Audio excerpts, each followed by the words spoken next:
Kwa sasa tunakaribisha makala ya elimu ambapo kikundi chetu cha wanahabari kutoka Runinga ya Maisha wamekuwa wakitembea katika shule mbalimbali kuangalia jinsi wanafunzi wanavyofanya vyema katika sekta ya masomo. Hebu tuwakaribishe tuone hii leo wametuandalia nini. Shule ya upili ya Nyabondo iliyoko eneo bunge la Nyakach, jimbo la Kisumu, imeandikisha rekodi ya kutamanika kielimu, mafanikio ambayo yameletwa na uongozi wake mwalimu mkuu Bwana Jura. My name is Nyabondo Jura, the current principal of Nyabondo Boys High School. I've been a principal of this institution for the last 5 years, having joined this school on the 6th of June, the year 2018. Over the years that I've been here, I believe we have brought back what we could call the lost glory of this institution. Before coming to Nyabondo, I had taught in other schools. I initially began my career as a teacher in Boro Secondary School in Siaya. After having graduated as a teacher, I teach English and Kiswahili, two subjects that I'm very passionate about. And after Boro, I joined Sawagongo High School, which is in Siaya still, and I did 19 years and rose through the ranks and files, became a deputy until 2014 when I was appointed as a principal. And I did a very short stint at Ralieo Secondary School in Rarieda. After that, I moved to a school in Game, Uranga Mixed Secondary School, and I had considerable success as an administrator for the 2 years I served in that institution. When the time came, there was a demand that I go back to my own village school, Boro, where I had initially served as a teacher. I went there as an administrator in 2016, December, and I administered for just about 1 year before I was asked to come and take over the reins of leadership of Nyabondo.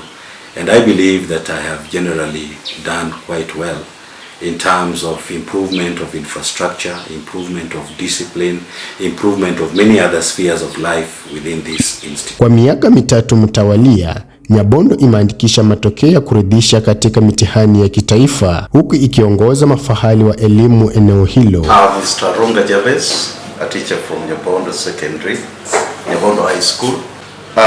In 2020 KCC results, we managed to get a mean of 7.3, and the candidature was about 231. And in that year, we managed to get 7 A minuses, and those were the top students. In 2021, we had a mean of 7.5, and that was a positive deviation. Candidature was 278. And we managed to have top students that managed to get A minuses, there were 3. Last year, that is 2022, we managed to get a mean of 7.2, candidature was 242. And the top student with A minuses were 4. Our projection this year, we are projecting a mean of 8.6, and our candidate is 274. We hope that we are going to meet it depending on areas that we have worked on that has not managed us to get 8. But this time, we are sure, simply because of the syllabus coverage, we are using a system of 9753. That is, in Form 1, we expect to clear the syllabus by September, and in Form 2 by July. Form 3 we expect to manage our syllabus coverage by May. Then in Form 4, and this happened this year, that we managed to clear our syllabus by March. And I want to believe that going forward, the future looks bright for this school, and we look forward to attaining even better results. We are still working hard to ensure that many more of our students transit to the university. This year we are targeting a transition rate of over 80% as compared to the 70 we had in 2022. Mandhari ya kufana na mijengo ya kisasa imechangia pakubwa kwa ukuaji wa shule hii. School that started way back in 1964. It's a school which has had a very good history If you look at those who have been through this school, we have honorable people in this society who have been through this institution and who would want to identify with this institution. Chief among them is Honorable Gor Songo, who was an MP in Kisumu. We also have Professor Yechol Weng, who is also an alumni. We also have Dr. Patrick Moth, who is the Director of Medical Services, was also an alumni of Nyabondo. And we have produced many professors and prominent people in society.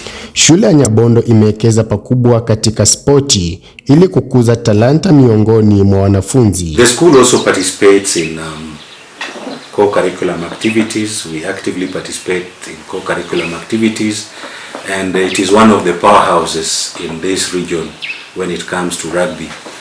During the recently concluded first-term games where we had rugby 15s, the team was knocked out in the semi-final stages. We now have our team representing this region or this sub-county in the 7-a-side rugby as well as the 3x3 basketball.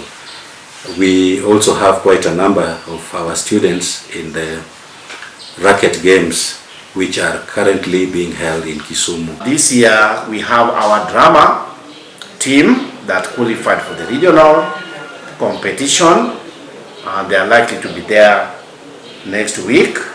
We also have our scouting the drama done they reach the regional level. Our scouting are going to be there probably next week for the competition. Now we have a number of Umoja wa halmashauri ya shule hii na washikadau wengine imechangia uimarishaji wa hali ya kimasomo kwa kutoa huduma muhimu ikiwemo ujenzi wa mabomba ya maji ambayo yamekuwa donda kuu kwa muda mrefu. Water challenge, sometimes when our pump breaks down, we have a problem and it forces us to look for water, to buy water elsewhere. However, this time we were blessed to have a team called Living Water Group. So they have dug a borehole, and very soon we are going to have that distribution of water within the school